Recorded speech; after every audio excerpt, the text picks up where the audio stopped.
ناظرین welcome back to دنیا today. Salman, چونکہ آپ نے ٹیکنیکل بتایا اور آپ کانسٹیٹیوشنل ایکسپرٹ ہیں, سپریم کورٹ کے سامنے بھی آپ پیش ہوتے ہیں, کیا 3-4 چیزیں آپ ہمیں کہیں گے کہ ہمیں اس کو اسمبلی میں یا پارلیمنٹ میں جانا چاہیے, پروسیجرل چینجز؟ دیکھیں جی, ویسے میں وضاحت کر دوں, پہلے میری بات پوری نہیں ہوئی تھی. انویسٹیگیشن تو اب بھی ایس پی لیول یا ڈی سی او لیول کے افسران ہی کرتی ہیں, اور اس کے باوجود نتیجہ ہمارے سامنے ہے. بظاہر یہ نظر آتا ہے کہ وہ بھی اپنی تفتیش کے دوران مروب ہو جاتی ہیں.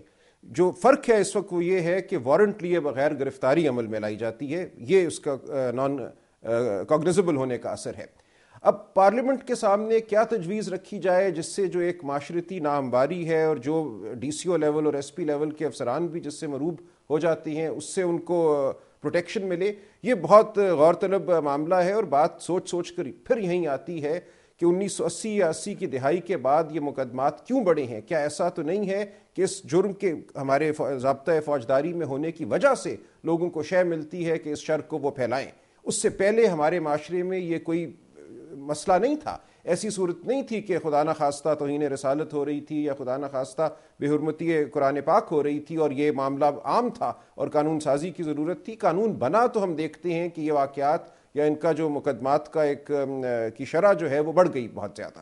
لہٰذا یہ کوئی آسان حل نہیں ہے کہ ہم یہ سمجھیں کہ 1-2 چھوٹی موٹی چیزیں کر ہم اس معاملے سے. لیکن سلمان, جیسے یہاں سے پروپوز کیا اعجاز الحق صاحب نے, جیسے یہاں سے صدیق الفاروق صاحب نے کہا کہ جھوٹا الزام لگانے والے کے اوپر بھی وہی سزا ہونی چاہیے تاکہ وہ 100 دفعہ سوچے کہ اگر یہ چیز الٹ گئی, اگر یہ چیز ثابت نہ ہو سکی, اگر یہ چیز غلط ثابت ہوئی تو میرے لیے بھی اس کے کانسیکوینسز ہوں گے, اس کے میرے لیے بھی نتائج نکل سکتے ہیں. ابھی تو کوئی پرائس ہی نہیں ہے.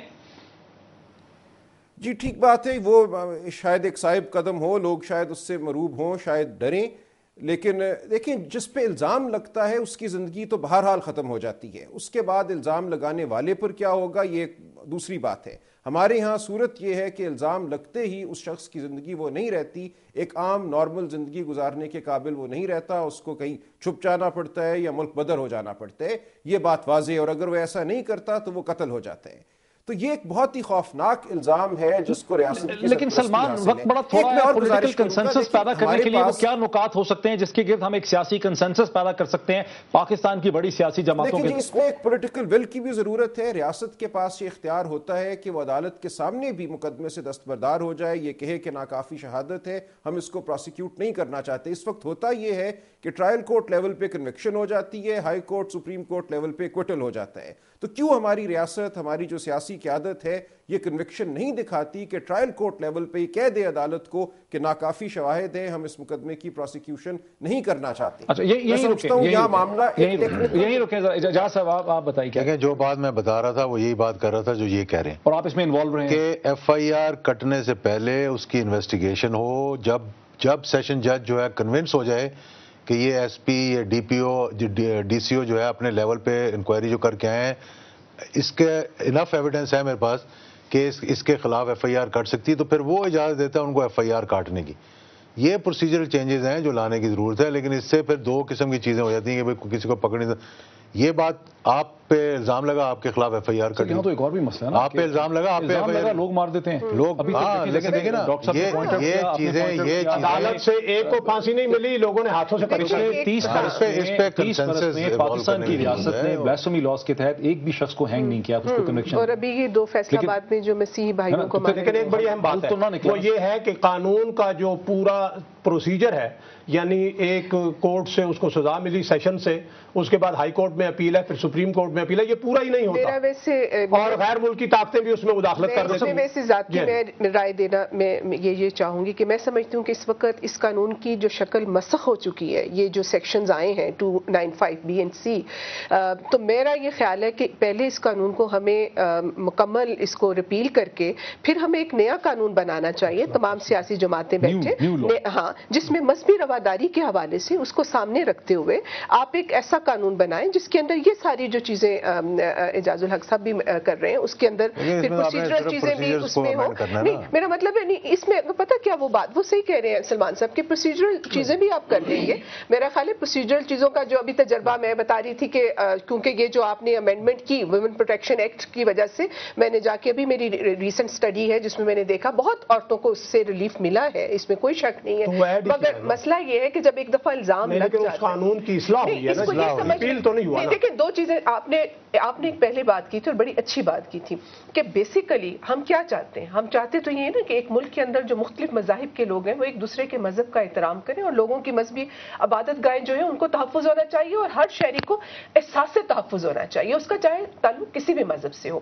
اب اس کو اگر ہم نے سامنے رکھنا ہے نا, تو جو آپ نے بات کی تھی الٹیمیٹلی یہ رویے کا نام ہے, رواداری ایک کلچر کا نام ہے. میں وائنڈ اپ کرنا چاہتا ہوں, مجھے بتائیے کہ کیا اسٹیپس ہمارے سامنے ہیں جو دو جملے اس میں عرض کروں گا کہ قانون جو ہے وہ موجود ہے, اس کو ریپیل کرنے سے ایک ایسا پنڈوراز باکس کھلے گا. پریکٹیکل آپشن اتنا جناب پریکٹیکل یہ ہے کہ مطلب میری فیلنگ ہے کہ پریکٹیکل نہیں ہے. اس کی اصلاح کی جائے اتفاق رائے سے, اسلامی نظریاتی کونسل سے بھی رائے لی جائے, اس پہ جناب کنسنسس بلڈ کیا جائے, انسانی جان کی عظمت کو سامنے رکھتے ہوئے کچھ پروپوزل ہمارے سامنے اس سے ایگری کریں گے آپ کے اس پہ کنسنسس. میں سمجھتا ہوں کہ یہ مسئلہ محض قانونی نہیں ہے, یہ جذباتی مسئلہ بھی ہے, یہ معاشرتی بھی ہے, سیاسی بھی ہے, اس لیے محض کاسمیٹک سے کام نہیں ہو سکتا. We have to improve the procedure definitely, لیکن جو اصل چیز ہے رویوں کا معاملہ ہے.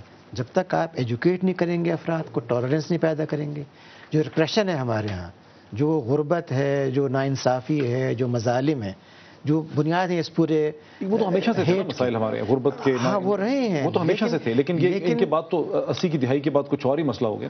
نہیں, میرا خیال ہے اس سے بھی ہم کچھ مبالغہ کرتے ہیں اس معاملے میں بھی. جو فیکٹس ہمارے سامنے ہیں اس میں گزشتہ 86 سے 2009 تک صرف 32 افراد انوالو ہوئے ہیں اس پورے معاملے میں, جو ہوئے ہیں لوگوں کے ہاتھوں سے مسائل. لیکن اس کے ساتھ اگر آپ دیکھیں تو جو تناسب ہے مسلمانوں کا خود, وہ اس سے بہت بڑا ہے. تو مسئلہ محض فیگرز کا نہیں ہے, ہمیں ایک لانگ ٹرم پلان بنانا پڑے گا to educate people through media, through education system, and ultimate change their behaviour. قانون نے ان کے ہاتھ میں اس قانون نے ان کے ہاتھ میں وہ پکڑا دیا نا کہ وہ آسانی سے الزام لگا سکتے ہیں.